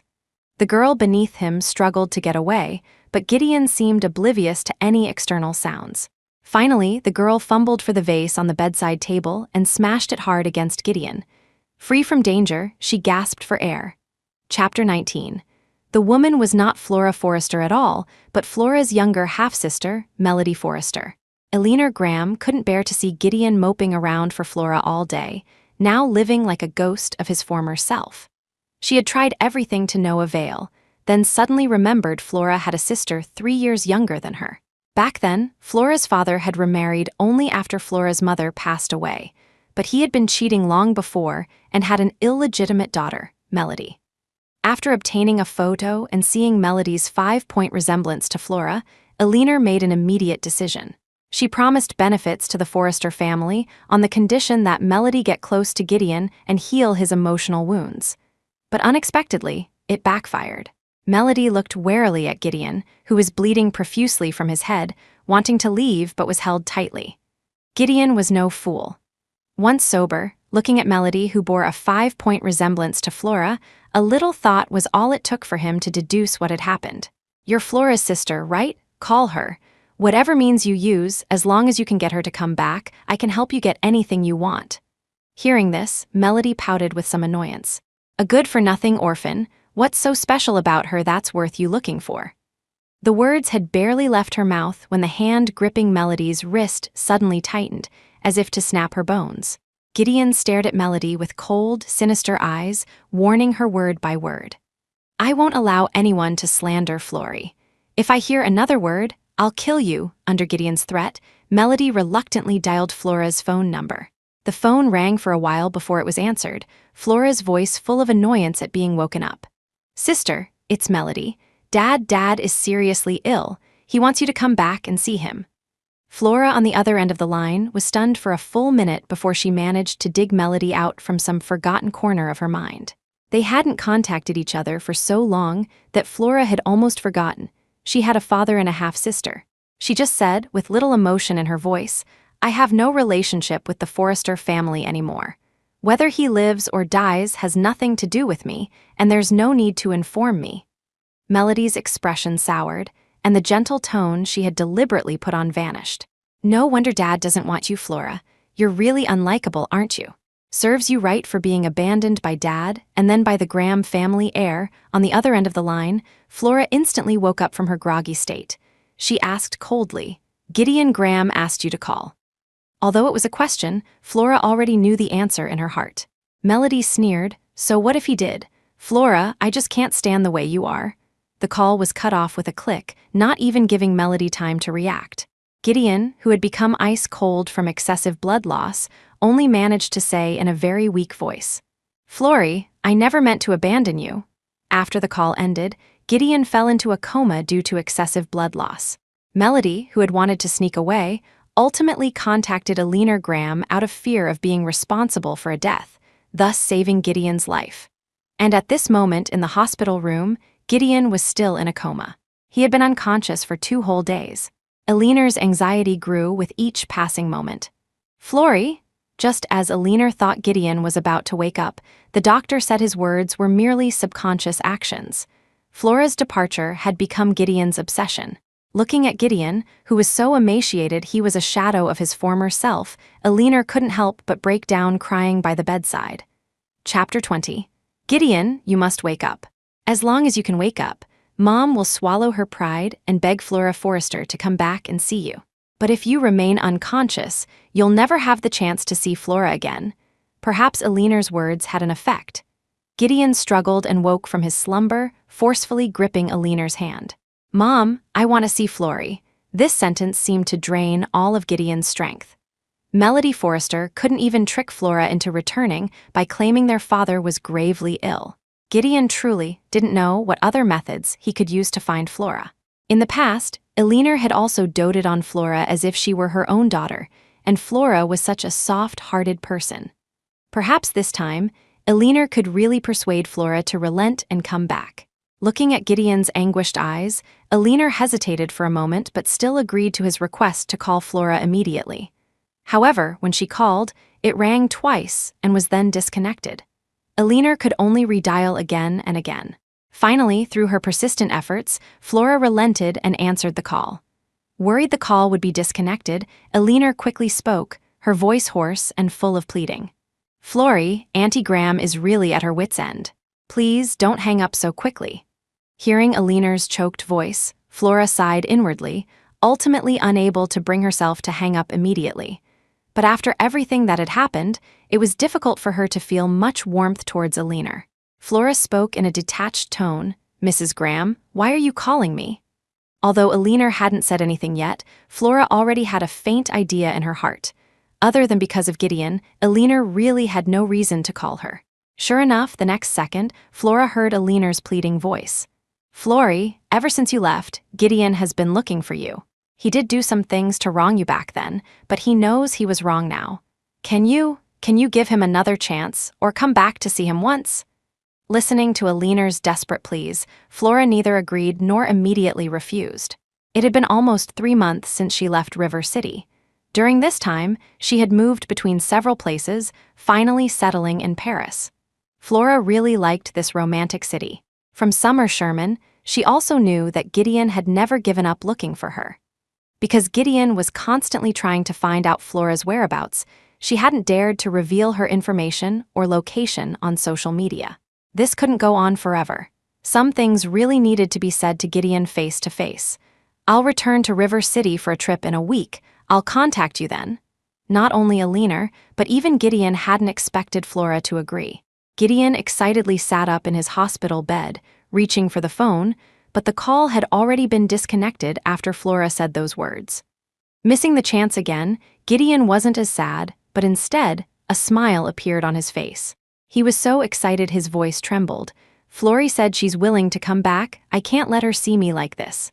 "Mom, quickly call Assistant Zhao and ask him to come over." Seeing the renewed vitality in Gideon's eyes, Alina instantly turned her tears into laughter. Chapter 21. With newfound motivation, Gideon didn't need Alina's urging this time. He proactively requested a full physical examination and diligently took his medication and IV drips every day. Gideon's health gradually improved, but he only waited until the 3rd day before checking out of the hospital. He had workers work overtime to expand the area of the greenhouse and had Assistant Zhao buy hundreds of pear trees to plant inside. Then he found craftsmen skilled in nurturing trees, ensuring these pear trees would continuously bloom during this period by regulating the temperature. Besides these, Gideon also ordered a new ring, planning to propose to Flora again on the day she returned. This time, he would absolutely not betray Flora again. A week passed in a flash.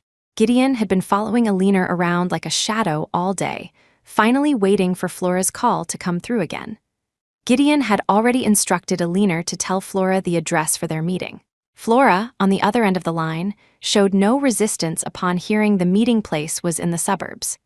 The next morning, Gideon got ready early and went to the greenhouse in the suburbs, waiting for Flora's arrival. It wasn't until afternoon that Gideon finally saw Flora walk in. "Flory," Gideon couldn't stop his eyes from reddening slightly.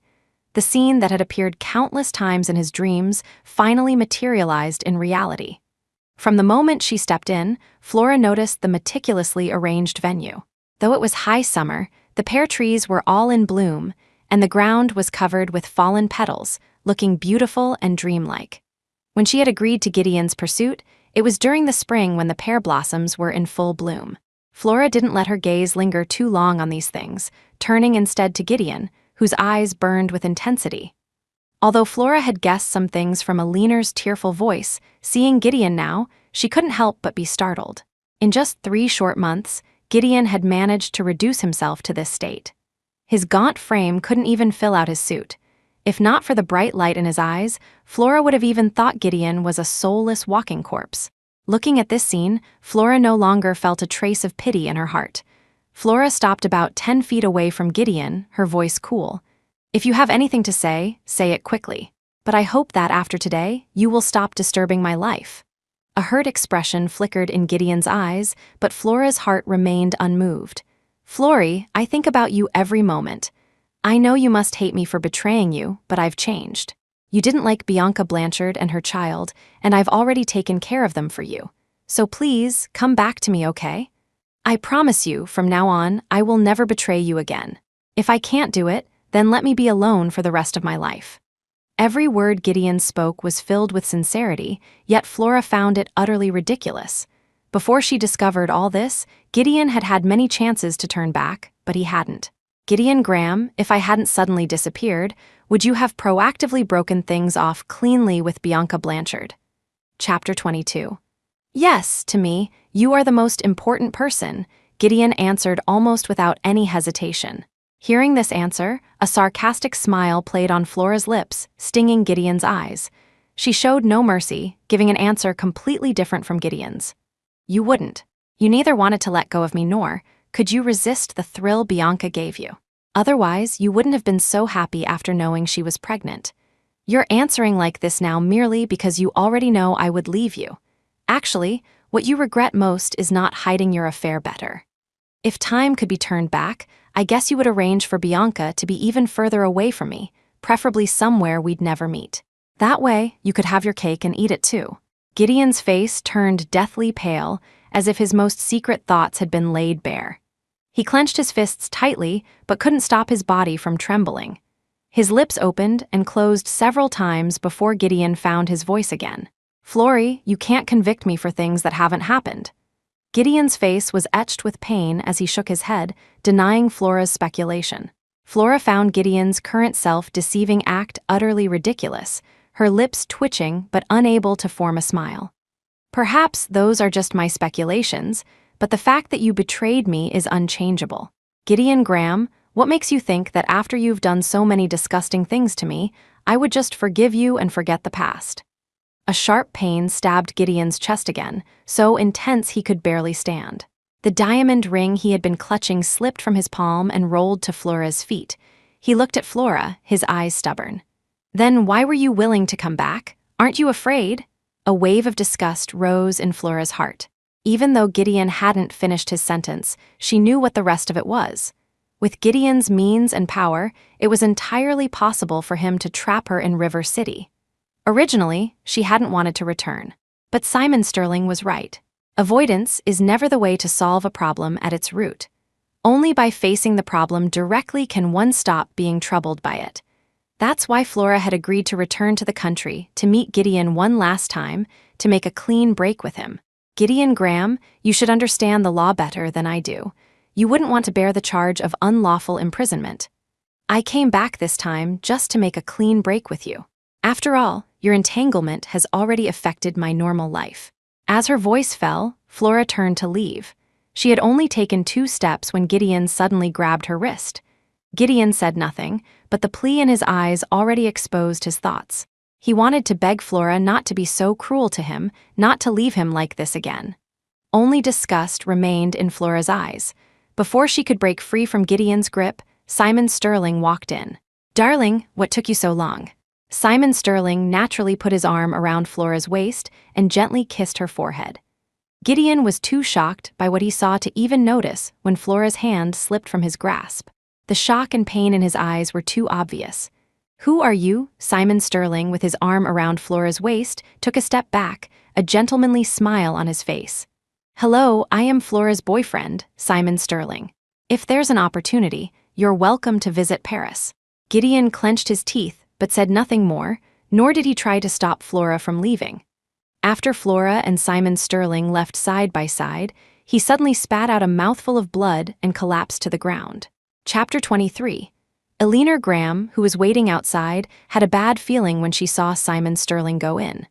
So when Flora and Simon intended to leave, Eleanor, without a second thought, blocked their path. "Flory, you're leaving already. Is this person your friend?" Towards Eleanor, Flora had a bit more patience than towards Gideon, but only in comparison. Ever since that night at the old Graham residence when she overheard those words, Flora could no longer treat Eleanor with warmth. Facing Eleanor's somewhat unfriendly inquiry, Flora answered in a businesslike manner. "There's nothing more to say about my affairs with Gideon Graham. Also, this is my boyfriend, Simon Sterling." Simon Sterling greeted Eleanor politely, but Eleanor was in no mood to respond. Instead, a trace of resentment towards Flora arose in her heart, and her tone carried a hint of displeasure. "Flory, it's been less than 2 months since you and Gideon broke up. How could you? Can't you see how much he has suffered for you during this time? Since you agreed to come back and see him, why can't you give him a chance?"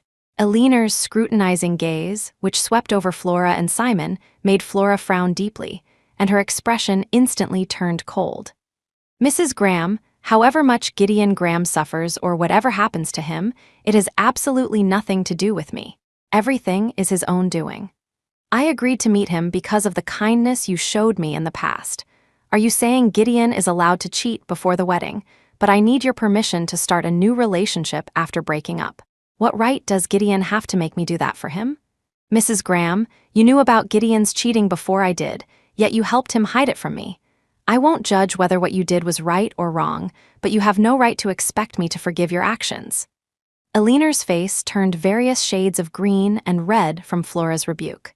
Seeing Gideon weakly leaning against the wall as he came out, she couldn't be bothered to argue with Flora anymore and hurried towards Gideon. Flora glanced back once, then placed her hand in Simon's and left with him. From then on, she and Gideon Graham had no relationship whatsoever. This was Simon Sterling's first time in River City. Flora showed him around the city, met up with Summer Sherman, and after arranging for Summer to visit Paris in the future, she left River City and returned to Paris. When the plane landed in Paris again, a long-lost sense of ease washed over Flora. Flora had met Simon Sterling on her first trip to Paris. At that time, Flora, who was looking for an apartment with an agent, was almost scammed. It was Simon who appeared and stopped it all, and then recommended an apartment to Flora. From then on, the two became friends, occasionally meeting for meals and gatherings, growing increasingly familiar. Later, when Simon confessed his feelings, Flora agreed almost as a matter of course. Some might think it cold-hearted for Flora to start a new relationship just 2 months after breaking up with Gideon. But none of this affected Flora in any way. As Simon had said, avoidance only causes more trouble for oneself. Facing fear directly is the best way to overcome it. Flora never questioned sincerity, but she couldn't deny that sincerity could change in an instant. Flora would deny neither Gideon's sincerity back then, nor Simon's sincerity now. She had the courage to leave decisively after knowing Gideon had changed his heart, and she had the courage to accept another person's sincere love again. Chapter 24. After returning to Paris from River City, Flora was no longer bothered by those self-proclaimed friends from her home country, and her life gradually returned to tranquility. Meanwhile, Gideon Graham and their home country, after Flora left, remained in a numb state, like a soulless walking corpse. Eleanor Graham was both angry and heartbroken. Usually an elegant person, she now cursed incessantly like a shrew. When Arthur Graham Sr. walked into the hospital room, he saw Gideon and a leaner in this state and was instantly furious. Arthur Sr. pulled Gideon up from the hospital bed and slapped him twice, hard. Blood trickled from the corner of Gideon's mouth as Arthur Sr.'s angry voice roared in his ears. Gideon Graham, look at yourself now. Do you think Flora will come back if you act like this? She wouldn't even spare you a glance now. If you continue to be this decadent, you'll only make everyone laugh at you. Even if you don't care about others, look at your mother. Look what worrying about you has done to her. A flicker of emotion finally appeared in Gideon's dull eyes. His gaze fell on Alina's face. In just 2 short months, not only had he tortured himself into a wreck, but many new wrinkles had appeared on Alina's face. Her once meticulously combed hair was now messily tied up, with many white strands mixed in. Actually, it wasn't just Alina. Arthur Sr. was the same. Since Flora left, Gideon had recklessly searched for her, turning himself into this ghost-like figure. Many people in River City were laughing at the Graham family. Even more people wanted to take the opportunity to crush the Graham Corporation and profit from it. Arthur Sr. had to clean up the mess Gideon made from his crazy actions, while also fending off the underhanded tactics of other wealthy families in River City. He was truly exhausted, both mentally and physically. Gideon's eyes suddenly turned crimson, and tears once again streamed down his face. Mom, Dad, I'm sorry. In the future, tears soaked the bedsheet. The promise Gideon wanted to make remained unfinished. For the next period, Gideon cooperated with treatment. After his body had mostly recovered, he returned to the company. Gideon's business acumen had always been astonishing. Otherwise, those people in River City wouldn't have chosen to attack the Graham Corporation when Gideon was half dead. After retaking control of the company's affairs, Gideon launched a fierce counterattack against everyone who had made a move against the Graham Corporation during this period. As one industry after another declared bankruptcy, the remaining people timidly approached Gideon, humbly apologizing and offering various compensations that flowed like water into the Graham Corporation's coffers. Only then did this commercial battle cease. Joy reappeared on Arthur Sr. and Alina's faces. They thought Gideon had finally moved on from Flora's departure. But when they arranged a blind date for Gideon, and Gideon threw a huge tantrum, they finally understood that he had merely suppressed his sadness deep down. This time, no one could persuade Gideon. Apart from work, Gideon cut off almost all social contact. After work, he would return to the home that Flora no longer inhabited. Only by lying in the place where Flora once lay could he fall asleep. Chapter 25. Under Gideon Graham's leadership, the Graham Corporation gradually came to dominate half of River City's business landscape. He began to expand his business abroad, with Paris, France, as the first stop. No one dared to mention the ridiculous things Gideon had done while searching for Flora. Not only that, but those people also began to praise Gideon's devotion to Flora, as if completely forgetting that Gideon had cheated before his wedding and gotten another woman pregnant. With enough power in hand, slanderous words would disappear. Gideon personally experienced the benefits that power brought him, but he wasn't happy because of it. Or rather, from the day Flora left, Gideon's right to be happy had been stripped away. He had wronged Flora. According to his promise, he should live out his days alone. Happiness should have been something far beyond his reach. Gideon hadn't paid attention to Flora's whereabouts for a long time. It was only occasionally, when he learned that her new boyfriend, Simon Sterling, was from a well-known family in Chinatown, that he received news about Flora again. Gideon opened a Chinese restaurant not far from where Flora lived, selling only one type of noodles. Flora tried it once and immediately recognized the familiar taste. It was also on that occasion that Gideon managed to catch a distant glimpse of Flora from the kitchen. Seeing Flora and Simon Sterling looking so affectionate, his eyes stung a little, but he couldn't bear to look away, because he knew his chances to see Flora in person were few and far between. However, after Flora came once, she rarely dined at the restaurant again. After all, she no longer liked the taste from before. But the taste of these noodles unexpectedly suited the palates of other Chinese residents, and in the bustling Chinatown, there was no shortage of customers. For the Graham Corporation, this restaurant was just a very small enterprise, but Gideon would go and stay there for a few days every month. Occasionally, Gideon could see Flora passing by the front of the restaurant. Sometimes, even after staying for several days, he wouldn't encounter her. But he never once went up to greet Flora. Since Flora didn't want to see him, Gideon wanted to fulfill this wish for Flora. In the small courtyard in front of the restaurant, Gideon planted a row of pear trees, Flora's favorite snow pears. In autumn, Flora's throat was always prone to dryness. Gideon had the restaurant manager send some to every household in the neighborhood. The ones sent to Flora were the best few, handpicked by Gideon himself. The pears sent were brought back untouched by the manager, along with a piece of news. Flora and Simon Sterling were getting married. Upon hearing this news, Gideon didn't react much, but his slightly reddened eyes still betrayed his true emotions. On the wedding day, Gideon hid far away in the crowd. After Simon Sterling finished reciting his vows, tears streamed down Gideon's face before Flora's. From now on, the girl who had once loved him so dearly would no longer belong to him. After countless seasons had passed, Gideon once again saw Flora pass by the restaurant. He noticed Flora's belly was slightly protruding, and Simon Sterling was protectively by her side, looking nervous. After Flora gave birth, Gideon adopted a girl in his home country who bore a slight resemblance to Flora. Back then, he had returned to work without fully recovering his health, and the damage left behind could not be mended by even the best medicine. But he still constantly traveled back and forth between River City and Paris, his health deteriorating day by day. He had made so many mistakes. Now, having the chance to see Flora from afar, he already felt very content. The end.